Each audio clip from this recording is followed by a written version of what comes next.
Swayam Prabha. Digital India. Educated India.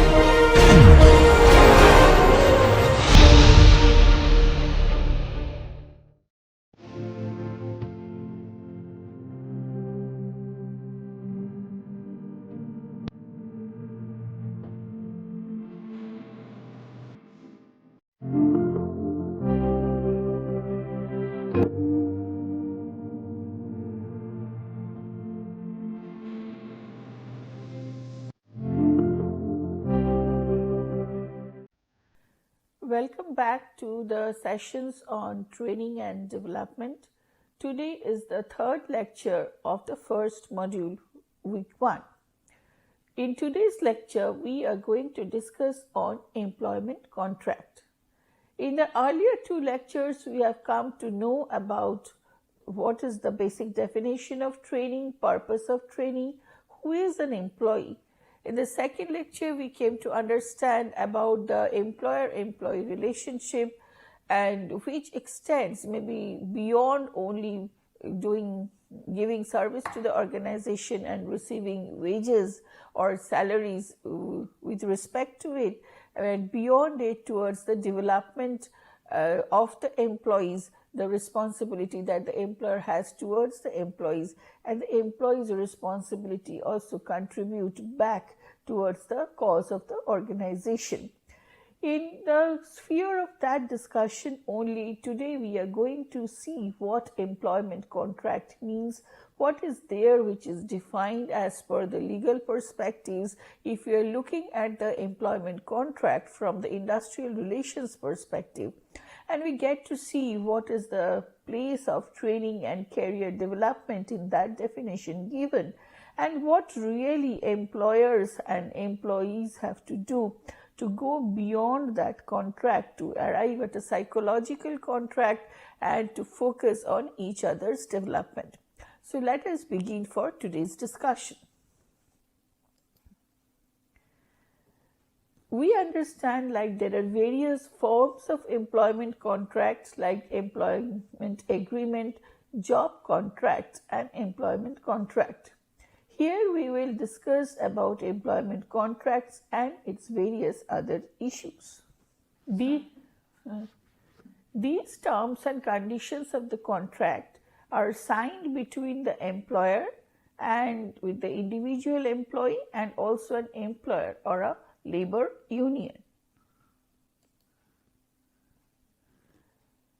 An employment contract is an agreement for an agreed duration for the exchange of service and remuneration between two parties. It may include information about compensation, which is pay or wage, vacation time, job description and the duties, probationary periods, duties of confidentiality, termination procedures, and information about both the employee and the employer. Now, if we are discussing how employment takes place, we understand there are various stages through which an employment is made for an applicant to a company or an organization, such as through advertisements, notification for situation, vacancy, interview, then discussion or negotiation, employment offer with a reasonable signing deadline, signing of offer letter by worker or employee, any precondition that is satisfied. An employment contract is then made and the employee or the worker starts to work. If you see what are the important aspects of the contract, we get to understand that the employment contract defines very clearly who is going to be an employee, the legal formalities involved for employment contract, mutuality of obligation, bonus provision for the employees, statute and common law implied, disciplinary processes, confidentiality, and return of property. Some of the informations which are mandatory for any contract are name of the employer and the employee, address of the employer, place of work of an employee, designation or title of the job along with job description and designation, date of commencement of employment, probation period, criteria for performance evaluation, and acceptance of terms of reference. The information about the salary or other benefits which are required for any contract are salary or wage of the employee, overtime if applicable, information about any other payment to which the employee is eligible, method of payment and wage calculation, additional benefits, pension scheme, annual leave entitlement, conditions related to sick leave and other payment. Conditions related to taking leave, sick leave and other paid leaves. Employment contract also safeguards the employees against certain practices of the organization like unfair dismissal, discriminatory practices like discrimination irrespective of gender, caste, race. The statutory rights of the employees also safeguard the employees against some of the practices in the organization like unfair dismissal, discrimination irrespective of gender, caste, race, age, religion, deformities, etc., working time and shifts, redundancy, minimum period of notice, statutory maternity or sick pay. There are 3 types of employment contract: permanent employment contract, temporary employment contract, independent contractor or consultant. Now, what is a permanent employment contract? Permanent employment contract is applicable to employees who work regular hours and are paid a salary or are paid on an hourly rate. We can also count it as a permanent employee agreement. This is an ongoing contract unless the employer terminates the employee or the employee resigns by his own. Temporary employment contract. Agreements for temporary employment is based on contingent requirements and mainly as a stopgap arrangement.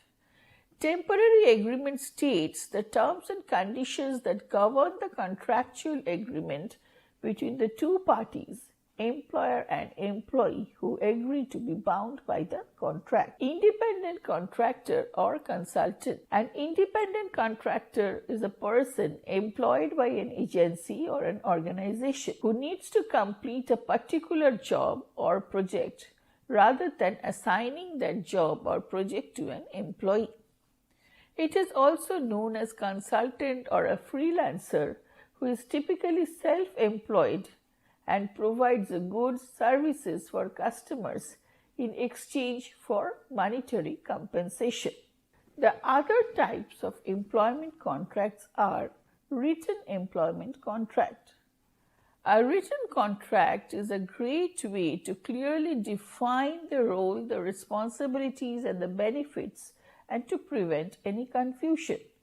Employee is given a scope to read carefully all elements of a contract before signing it. There might be legal consequences in case the employee breaks the contract. Implied employment contract. An implied employment contract is one that is inferred from the comments made during an interview or job promotion, or from something said in a training manual or handbook. Example, a potential employee may be told that the employee's job is a long-term or a permanent position unless the employee is fired for a good reason.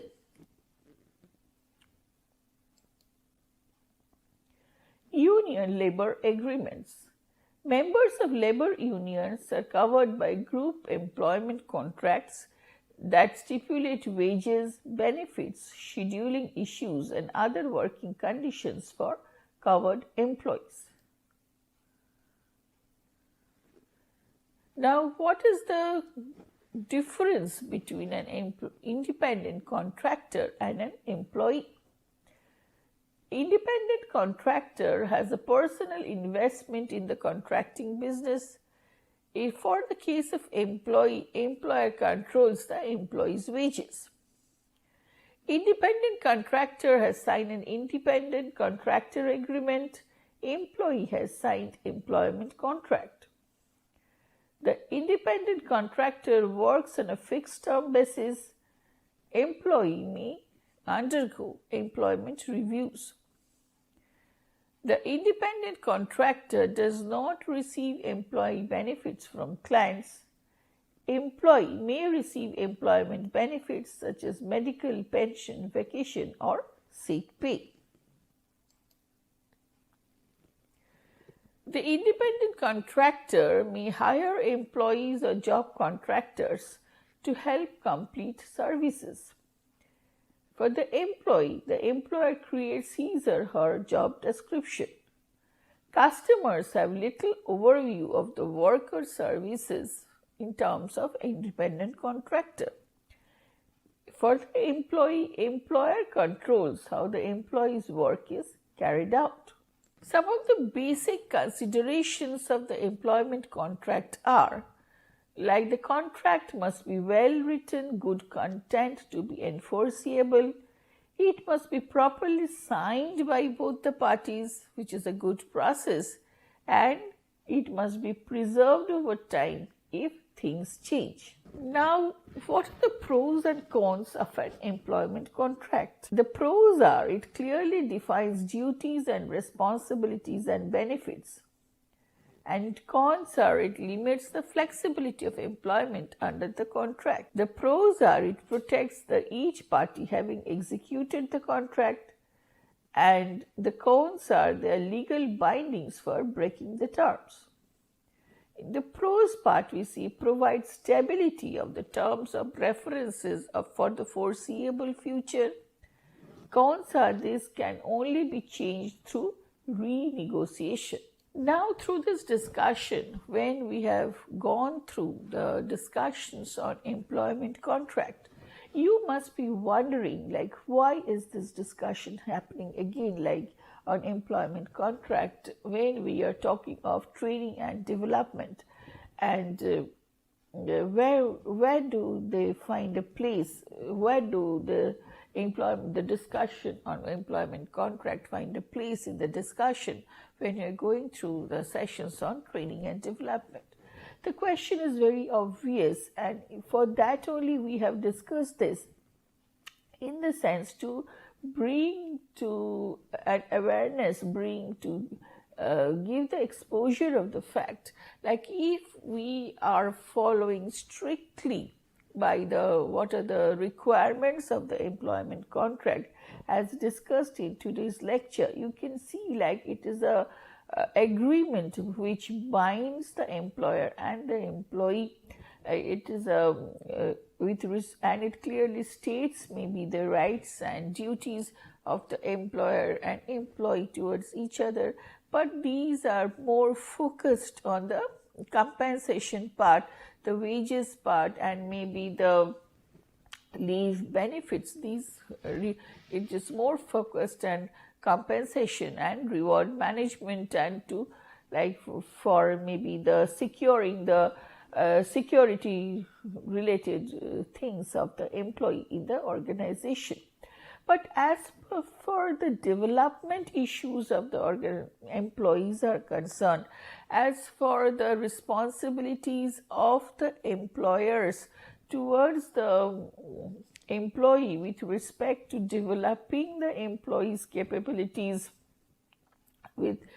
by giving training or making the person move through different programs of learning experiences is not like mandated by the requirements of the contract. It is nowhere written in the contract, like, and there is no agreement may be done with respect to that.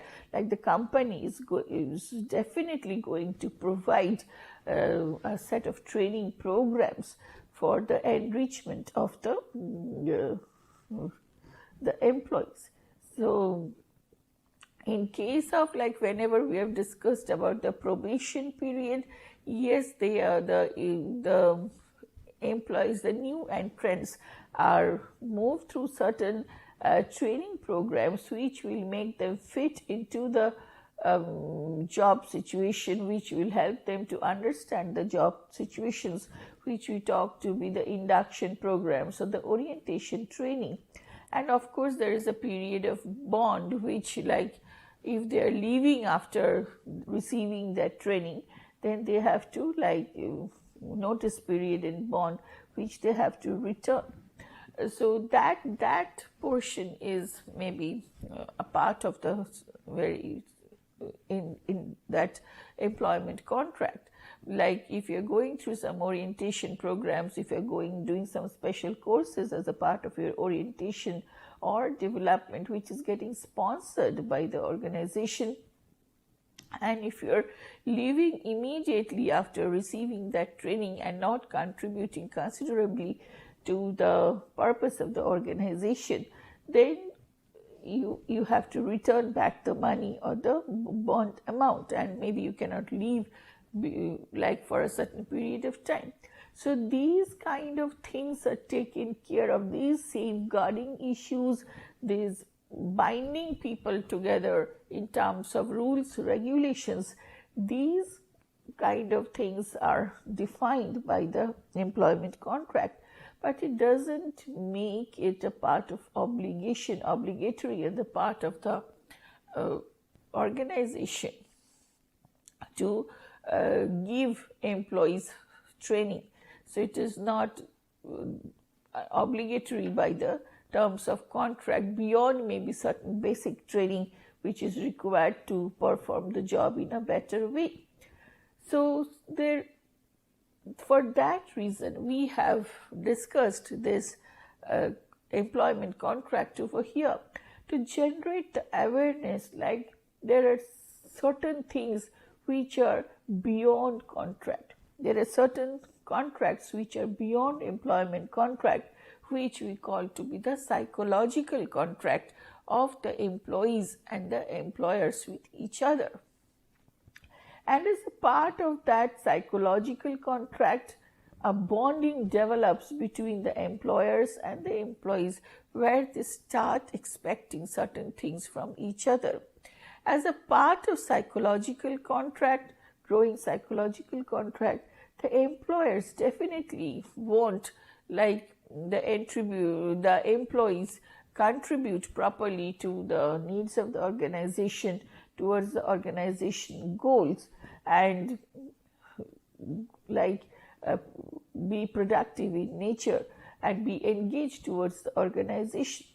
But also the employees want something which is beyond the written contract in terms of psychological contract with the organization, like because they are spending their time in the organization and contributing their knowledge, their like skills towards the growth of the organization, then employees also want some development on their knowledge base, enrichment of their competencies, and some like learning activities taken care by the organization, which enriches the person per se, the employees per se, and so which helps them to become more competent, and then which the knowledge which enriches them and also helps them to contribute in a better way